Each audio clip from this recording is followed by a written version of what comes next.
Elhamdülillah vahdə və salatu və selamu alə mən lə nəbiyə bə'd. İslamın fəziləti risaləsinin ikinci babı isə İslama daxil olmağın vacib olması babıdır. Şeyxülislam Muhammed ibn Abdülvahhab babın adını belə qoyub ki, vücubu duxuli fil-İslam qavlullahi təala və mən yebtəği qeyrəl-İslami dinən fələn yuqbələ minhu və huvə fil-əxirəti minəl-xasirin qavlu təala innəd-dinə indəllahil-İslam. Şeyx babın adını bildiyimiz kimi qoyub ki, İslama daxil olmağın vacibliyi və Uca Allah belə buyurur, dərhal ayə gətirir. Kim İslamdan başqa bir dinə üst tutarsa və din axtararsa, o din ondan əsla qəbul olunmaz və o axirətdə ziyana uğrayanlardan olar. Sonra ikinci ayəni gətirir ki, Allah yanında qəbul olunan din şübhəsiz ki, İslamdır və üçüncü ayədə Uca Allah belə buyurur ki, Hədə sırati müstəqimən fəttəbi'u və la təttəbi'us subulə fətəfərrəqə bikum an səbili. Şübhəsiz ki, bu mənim doğru yolumdur, onu tutub gedin, başqa yollara üst tutmayın. Yoxsa o yollar sizi Allahın yolundan uzaqlaşdırar. Və Mücahid rahimehullah buradakı yollar sözünün mənasını açıqlayanda deyir ki, yollar dedikdə bidətlər və şübhələr nəzərdə tutulur.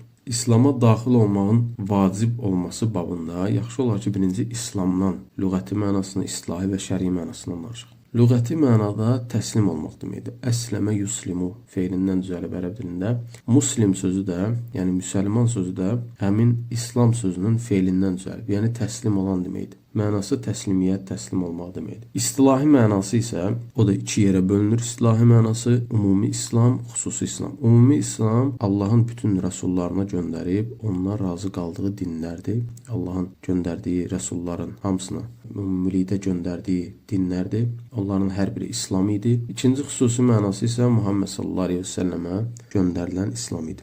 Və İslam sözünün şəri mənası isə, yəni şəriətdə İslam dedikdə nə nəzərdə tutulur? Allaha tövhidlə təslim olmaq, itaətlə boyun əymək, şirk və şirk əhlindən uzaq olmaq deməkdir. Allaha tövhidlə təslim olmaq dedikdə hər bir peyğəmbərlərin əmr olunduğu və insanları tək Allaha ibadətə çağırdığı tövhiddən söhbət gedir. Necə ki, Uca Allah buyurur, وَلَقَدْ بَعَثْنَا فِي كُلِّ أُمَّةٍ رَسُولًا أَنْ يَعْبُدُوا اللّٰهَ وَاجْتَنِبُوا الطَّاغُوتَ. Biz hər bir ümmətə rəsul göndərdik ki, onlara desinlər ki, Allaha ibadət edin, tağutdan çəkinin. Və tərifdə, İslamın tərifində ki, itaətlə boyun əymək dedikdə isə Allaha və Allahın göndərdiyi hər bir rəsula ümmətlərinin itaət etməsi nəzərdə tutulur. Uca Allah belə buyurur: "Və mə ərsəlnə min rasulin illə liyuta'a biiznillah." Biz yalnız rəsulları Allahın izni ilə onlara itaət edilməsi üçün göndərdik. Şirk və şirk əhlindən uzaq olmaq dedikdə isə İslamın tərifindəki bu yeri mənası odur ki, tağutları inkar edib şirk və şirk əhlindən uzaq olmaq. Tağutların qısaca mənasını deyək, yəni qabaqda dərslərimizdə inşallah bu mənada geniş gələcək. Qısaca mənası odur ki, özünə itaətə və ibadətə çağıran və o itaətdə, ibadətdə həddini aşan hər bir şey deyilir. Və Uca Allah belə buyurur: "Qad kana lakum uswatun hasanatun fi İbrahim vəllezina ma'ahu iz qalu liqavmihim inna bura'u minkum və mimma ta'budun min dunillah." Sizin üçün İbrahimdə və onunla birlikdə olanlarda gözəl örnəklər vardır. Bir zaman onlar öz qövmlərinə belə demişlər: "Biz sizdən və sizin Allahdan qeyri ibadət etdiklərinizdən uzaq." Və mövzuya qayıtsaq, kitabın ikinci babı İslama daxil olmağın vacib olması babı idi və İslamın mənasını bildik, tərifini bildik ki, Allaha tövhidlə təslim olmaq, itaət ilə boyun əymək, şirk və şirk əhlindən uzaq olmaqdır. Hökmü isə, İslama daxil olmağın hökmü isə vacibdir. Necə Uca Allah buyurur: "Ya eyyuhellezine amanu dukhulu fis-silmi kaffə." Ey iman gətirənlər, İslama bütünlüklə daxil olun. Və bu vaciblik də iki yerə bölünür. O vaciblik ki,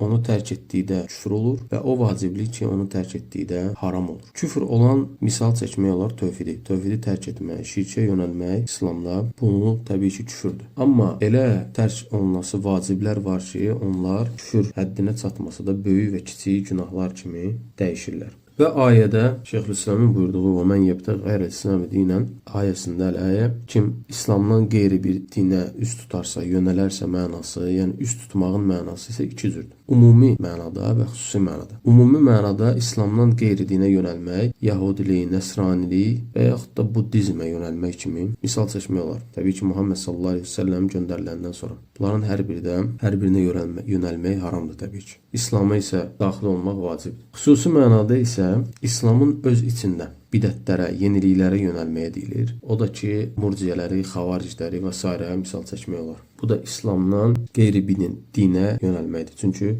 Muhammed sallallahu aleyhi ve sellem belə bir din gətirməmişdir. Və ayənin ikinci tərəfi fələn yuqbələ minhu və hu fil axirət minəl xasirin. Kim İslamdan qeyri bir dinə üz tutarsa, o ondan qəbul olmaz və o qiyamət günü, axirət günü xüsrana, ziyana uğrayanlardan olar. Ziyana uğramaq axirət günündə xüsusən iki cürdür. Böyük ziyana uğramaq, kiçik ziyana uğramaq. Böyük xüsran cənnətdən məhrum olmaqdır. Cənnətdən ziyana uğramaqdır və əbədiyyən cəhənnəmə girməkdir. Kiçik xüsrana uğramaq isə axirət günü cənnətdən yenə ziyana uğramaqdır, xüsrana uğramaqdır. Sadəcə müvəqqəti olaraq öz günahının miqdarı qədər cəhənnəmdə əzab çəkib Allah Subhanahu taala onu orada təmizləyəndən sonra istəsə cənnətinə salmaqdır. Bu da kiçik xüsran sayılır. Çünki birbaşa cənnətə daxil olmayacaq. Və Şeyx Muhammed İbn Abdülvahhab 2-ci ayədə buyurur ki, İnnəd-dinə indəllahil-İslam. Allah qatında qəbul olunan din İslamdır. İslamın da mənasını bildik və 3-cü ayəyə keçirik. 3-cü ayədə "Və enne hâzâ sıratı müstaqimen fettebi'u." Şübhəsiz ki, bu mənim doğru yolumdur, ona tabe olun. Buradakı sırat sözünə alimlər bir neçə təfsirlər verirlər. İslam, sünnə, Quran və yaxud da Muhammed sallallahu aleyhi ve sellemin özü olduğunu bildiriblər. Hər bir halda bu 4 məna doğrudur, səhihdir. Kim Allahın göndərdiyi İslam'a tabi olarsa, Qurana tabi olarsa, Muhammed sallallahu aleyhi ve sellemin sünnəsinə tabi olarsa, artıq o doğru yolda olmuş olar. Və ayənin davamında da وَلَا تَتَّبِعُ السُّبُلْ فَتَفَرَّقَ بِكُمْ عَنْ سَبِيلِ. Və burada dediyi subul, yəni yollar sözünün mənası Mücahid rahimehullah buyurub ki, bidətlər və şübhələrdir. Yəni yollara, bidətlərə, şübhələrə tabi olmayın ki, o yollar, şübhələr sizi mənim yolumdan, yəni Allahın yolundan azdırar. Sonra müəllif davam edir, hədis gətirir. Peyğəmbər sallallahu əleyhi və səlləm buyurur ki, "Mən əhdəsə fi əmrinə hada ma leysə minhu fəhuvə rad." Və başqa bir rivayətdə "Mən amilə aməlan leysə aleyhi əmruna fəhuvə rad." Peyğəmbər sallallahu əleyhi və səlləm birinci hədisdə buyurur ki, kim bizdə olmayan, bizim işimizdən, əməlimizdən olmayan bir işi görərsə, əməl edərsə, o ona rədd olunar. İkinci hədisdə isə kim bizim əməlimizdən olmayan bir əmələ edərsə, o ona rədd olar. Birinci hədislə ikinci hədisin mənaları eyni, oxşar olsa da aralarında fərqlər var. Birinci hədisdə Peyğəmbər sallallahu əleyhi və səlləm buyurur ki, "Mən əhdəsə fi əmrinə." Kim bizim işimizdə, əməlimizdə bir yenilik edərsə, mənası budur. Burada bir bidət çıxardandan söhbət gedir, hətta o ona əməl etməsə belə. Yəni kim bir əməl ortaya çıxardarsa və o da Peyğəmbər sallallahu əleyhi və səlləm sünnəsində yoxdur, hətta ona əməl etməsə belə və o ona rədd olunar. İkinci hədisdə isə "Mən amilə aməlan." Kim bir əməl edərsə, burada isə həm yenilik çıxardan, həm də o yenilik ilə, bidət ilə əməl edəndən söhbət gedir və o da ona rədd olunar. Və necə alimlər buyurublar, rahimehumullah, bu hədis zahiri əməllərin mizanıdır, yəni tərəzisidir. Necə ki, qəlbi əməllərin tərəzisi olan hədis ki, Peyğəmbər sallallahu əleyhi və səlləm buyurub, "İnneməl a'mal bin-niyyat." Əməllər yalnız niyyətlərə görədir. "Və innemə li-imri'in mə nəvə." Və hər kəsə etdiyi öz niyyəti vardır. Bu qəlbi əməllərin mizanı, tərəzisi olduğu kimi, bu iki hədis də zahiri əməllərin mizanıdır, tərəzisidir. Yəni insan ixlasını ölçmək istədikdə bu birinci hədisə əməllər yalnız niyyətlərə görədir. Ona qayıtmalı. Əməllərinin sünnəyə uyğun olub olmadığını isə bilmək istədikdə bu hədisə qayıtmalıdır. Və bu iki hədis biri qəlbi əməllərin mizanıdır, digər hədis isə zahiri əməllərin mizanıdır. Və yeniliklər dedikdə Şeyx Salih Əli Şeyx bu hədislərin şərhində buyurur ki, yeniliklər dedikdə iki növdür. Dünyavi yeniliklər və dini yeniliklər. Dünyavi yeniliklər bu hədisdə olan qadağaya daxil olmur. Çünki Peyğəmbər sallallahu əleyhi və səlləm dedi ki, bizim əməlimizdə, bizim işimizdə, yəni dində. Dünyavi yeniliklər isə baş verən hər bir yeni icadlar, yeni əməllər dünya baxımından onların heç biri qadağa deyil. Çünki sahabələr özləri də dünya məsləhətləri üçün, dünya mənfəətləri üçün yenilikləri etmişlər. Amma dini yeniliklərə gəldikdə isə məhz qadağan olan budur. Yenə həmin ləfsə qayıdırıq. Çünki Peyğəmbər sallallahu əleyhi və səlləm deyir ki, bizim əməlimizdə, bizim əmrimizdə, bizim işimizdə kim yeni bir şey edərsə, o ona rədd olar. Dində isə yenilik etmək qadağandır. Dində yenilik etmək isə iki yerə bölünür. Küfri bidət, küfri yenilik və küfrü olmayan yenilik. Küfrü bidətlər, yəni küfrü yeniliklər, onlar özləri də iki yerə bölünür. Əqidədə və əməldə. Əqidədə olan küfrü bidətlər uca Allahın bütün sifətlərini inkar etmək kimi misal çəkmək olar. Amma əməldə olan küfrü bidətlərə isə ölülərdən şəfaət diləməyi misal çəkmək olar. Qəbirlərdən, ölülərdən şəfaət diləməyi misal çəkmək olar. Amma küfrü olmayan bidətlər isə onlar da iki yerə bölünür. Əqidədə, yenə əməldə. Əqidədə olan murciyəli və xavarizli kimi küfrü olmayan, lakin küfrə aparan bidətlərdir. Əməldə olan küfrü olmayan bidətlər isə, əməl ilə küfrü olmayan bidətlər isə yeni çıxarılmış namaz növləri, insanların özlərindən uydurmuş, məsəl çəkmək olar gecələri xüsusi günlərdə 100 rükət və ya 1000 rükət namaz qılmaq və yaxud da xüsusi özlərindən insanların çıxartdığı zikirlər. Və bu hədisin üzərində Şeyx Salih Əleyhi yenə dayanaraq deyir ki, əməli bidətlərə toxunur. Onlar da iki növdür. Əsli olan bidətlər və nəyəsə izafə olunan bidətlər. Əsli olan bidətlər dedikdə, yəni burada əsli olan bidətlər deyəndə, yəni əslən özü-özlüyündə bidətdir. Bunun heç bir əsası, qayıdacağı bir yer yoxdur. Bu bidətlərə də misal çəkmək olar ad günü keçirtmək. Və həmçinin çəkmək olar matəmlər. Bu matəmlərin dində heç bir əsli yoxdur. Yəni 7, 40 ilini qeyd eləmək ölən insanların. Bunlar əsli, əsası olmayan bidətlərdir. Yəni özü-özlüyündə bunlar bidətdirlər. Yeni çıxarılıb dinə daxil edilir. İkincisi isə izafə olan, yəni dinə aid edilən. Dində o şeyin əsası var. Sadəcə onun üzərinə əlavə olunub, artırılıb. Məsələn, insanlar toplaşıb bir yerə zikr etməsi kimi. Xüsusən də fərz namazdan sonra hamının bir yerdə zikr etməsi kimi. Peyğəmbər sallallahu əleyhi və səlləm dövründə sahabelər uca səslə məsciddə zikr edərdilər. Sadəcə hamısı bir ağızdan eyni vaxtda xor şəkildə etməz, hər özü üçündədir. Amma hamının bir yerdə zikr etməsi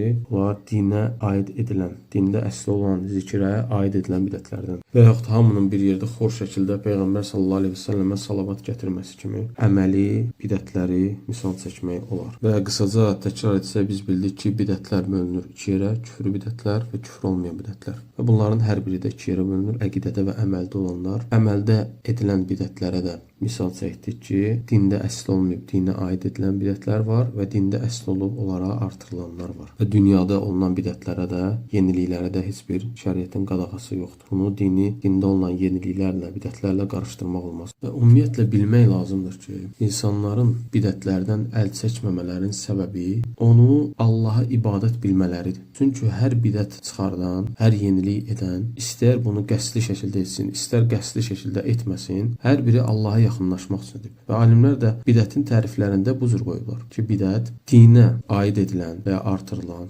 yeni çıxarılmış bir şeylərdir. Hansı ki, Muhammed sallallahu əleyhi və səlləm nə sözündə, nə əməlində, nə etiqadında bu olmayıb. Və bununla da insanları bu bidətlərə ilzam ediblər, yönəldiblər və onunla yol çəkiblər ki, onunla Allaha yaxınlaşsınlar. Bu çıxartdıqları bidətlərdir. Və həmçində bilmək lazımdır ki, hər edilən yenilik bidət sayılmır. Ola bilər o edilən əməl sünnəyə müxaliflik olsun, amma bidət sayılmasın. Buna da necə Şeyx Salih Əleyhi misal çəkir ki, məsələn bir nəfəri namaz bitdikdən sonra əllərini qaldırıb dua etdiyini görərik. Ona dərhal hökm vermək olmaz ki, o səhv eləyib, müxaliflik eləyib sünnəyə, yoxsa bidət eləyib. Əgər deyir bu şey üzərində adət eləyirsə və etiqad edir ki, bu Allaha yaxınlaşmaq üçündür və bununla insanların ilzam edirsə, onun etdiyi artıq deyil bidət sayılır. Və yaxud da hər hansısa bir əməl olsun. Sünnədə, Quran-ı Kərimdə gəlməyibsə və insan bunu dindən bilib edirsə, sadəcə onu bir dəfə və bir neçə dəfə edibsə, bu artıq sünnəyə müxalif olmaq sayılır. Bəlkə də ona nəsihət olunsa, o əməlini tərk eləyər. Və yeniliklər də dində çıxan yeniliklər iki növdür. Rədd olunan yeniliklər